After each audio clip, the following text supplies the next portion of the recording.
My name is Patrisse Cullors. I'm one of the co-founders of the Black Lives Matter Global Network. My name is Rodney Diverlus.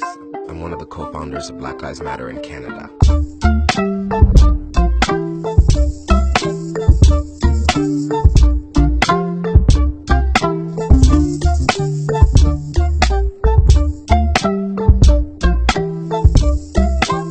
Guys, you've heard from local Mildura mob in the area about some of their achievements, their community-driven achievements, some of their goals, some of their history, both traditional and colonial, but also some of the issues, the ongoing issues.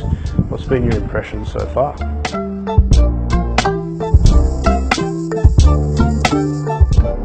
Okay, Patrisse Cullors here, and Rodney, and we are at the Virgin Australia. It's kind of backwards, but we're here at Virgin Australia, about to head out to receive the Sydney Peace Prize. Just really looking forward to meeting the Aboriginal community in Australia to talk about Black folks, and thank you all for inviting us, and we can't wait to see you on the ground.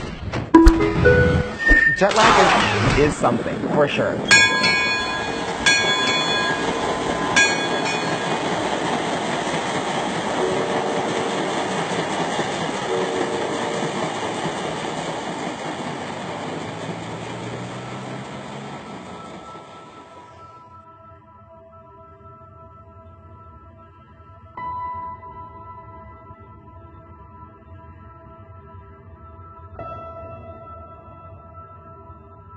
Nangai, Nungu, Windika, Malpa, Mali Malpa, Nungu, Kiera. So what I've just said is I would like to welcome you here on the lands of the Latchi people. I'd like to pay respects to my elders, past and present, also my future elders, which are here today dancing. It's a very special thing when you're on a journey. We smoke you, and no bad spirits can't follow you. Every tribe, every different group from all different places. We always do this to people that come through the journey. So the bad spirits don't follow you.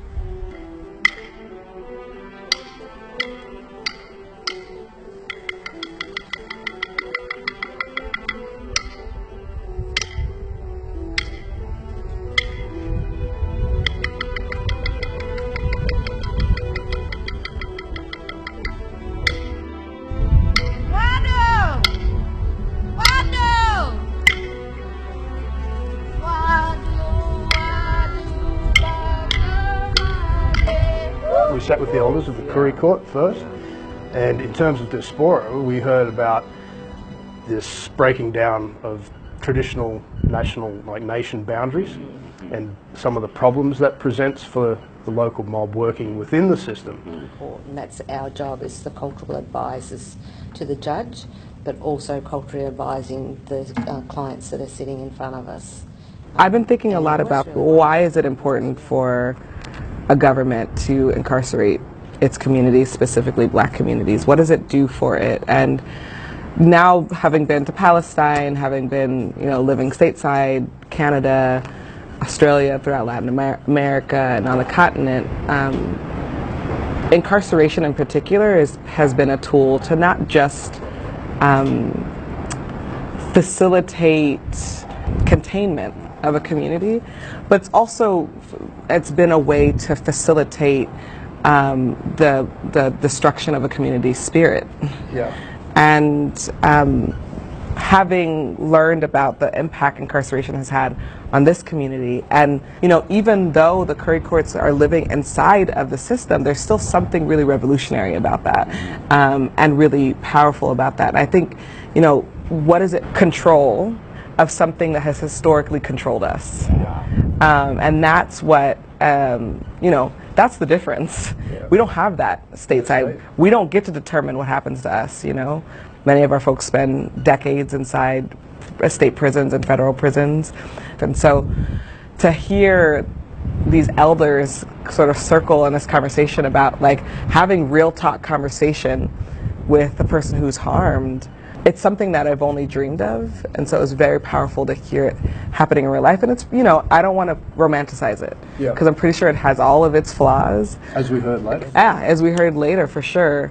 but it's definitely a step that feels like I don't even know when we'll get there in our context. I also think that it really flips the concept of criminality as well. All over the world, we see Black folks being overrepresented in crime statistics, and I always want to flip the concept of thinking of crime, because it's not as if Black folks are more criminal than others, or more deviant, or more deviant. We're not naturally more evil than other folks. I think that we live in particular systems that in conditions that don't support us in our lives, that don't support us in thriving and living and moving and growing. That the conditions in which people were born into are the conditions that also end up resulting in their imprisonment and incarceration. So I think that I really, really enjoyed and appreciated the ways that the folks in Mildura are experimenting with how to free themselves from that, the cycle of imprisonment and the cycle of incarceration, and thinking of justice in a way that's more holistic and that liberates our people rather than puts us behind chains. Yeah. That was a common thread that went through a lot of conversations yesterday, was intergenerational disadvantage as well as inequality. Yeah, my biggest thing is just the cycle and trying to break that cycle. You know, like it's just the problems, like, they're real. You know what I mean? Like, and if you grow up seeing alcoholic mother or father or whatever, and you grow up, you don't see any difference. You know what I mean? So We also heard it when we heard from Auntie Margaret and Uncle Pete about life on the mission and some of that history. And I guess this plays into the unique form of diaspora that we've got. It's a slower diaspora. I like to think of it as the ongoing colonial project. Something happens when you've lived under decades of colonialism. You're sort of hardened. Auntie Margaret mentioned losing her sibling from pneumonia, and just kept talking. And there was this way, listening to the both of them talk, that personally, you know, it's like I felt like I was listening to so many tragedies, but we weren't able to take the pause to be, you know, to sort of be like, that was actually terrible. That should have never happened. I actually want to tease us out a little bit, and we can use this or not, but, you know, we counter this a lot stateside, not all of us, but this concept that, you know, drugs, alcohol, in particular, you know, these substances are the ones that ruined our families. And while I do agree that the impact of drug and alcohol abuse deeply impacts families, I come from a family that has a history of drug and alcohol abuse, I actually think that's not the central contradiction. The central contradiction is colonialism. For us, it was the war on drugs, right? You know, what I'm hearing is the criminalization of Indigenous communities, Black communities, and so as I was listening to them both speak, and really the themes that came up yesterday in our conversations with folks, there was this piece in there that I felt was kind of missing in the conversation, which was colonialism destroyed people's lives and their dignity, their concept of self, and that in fact right now there's a generation of people that's actually reclaiming what colonialism took from them. And taking that country and land and bringing them home and making them understand, hey, you are Aboriginal, you know, and this is who you are, you be proud of yourself. And sort of alcoholism and stuff like that is the byproduct, but that's not actually the issue. Symptomatic. Yeah. And so that to me is like, I feel like it's important to tease out, because there's this trope about, you know, Indigenous people or Black people where we just drink and we use drugs and, you know, we can't cope with our lives. And I'm like, actually, lots of people drink and use drugs, and it doesn't have the same impact on them. So what is really happening? It's the colonial project that is destroying our communities and our families' lives, and that's compounding our trauma. And then sure, drug and alcoholism become the symptom, you know, become the thing that we are using to cope. But it's not the central contradiction. And I don't want to give white people and colonialism so much space to not be held accountable in this conversation. And I feel like that to me was like powerful yesterday, because I you know, we ended our day and we went and had dinner, and the weight, I felt heavy, even though there was such power and resilience. It was like, oh, I need to remind myself it's colonialism that's like trying to kill our communities, and sometimes has in fact killed our communities. Okay, let's go down to the river where we heard from the colourful Uncle Pete telling you about. We heard some traditional history there about the large fish that created the river and what the river means to this region. Tell a story about the Maori cod. The banda, we got a big cod in there. It's huge. It's way bigger than us again. That fish, it made the river. We call it banda. It made it. That's our Dreamtime story.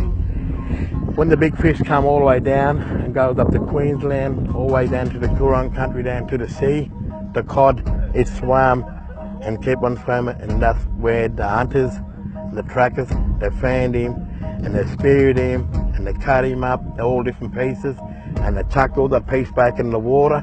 That's why we got all different fish today, because of that big fish, and we call it banda. And that's our Dreamtime story, but it's real. I really, that was one of the big highlights to me yesterday, was the trip to the river and to hear from Uncle Pete and our elders around the importance of the river traditionally to the land. I think that as we move into this digital world, it's actually ever more important to take it back and to reel back and to think about our connection to the land and how the land has had a deep connection to our communities and our people as well.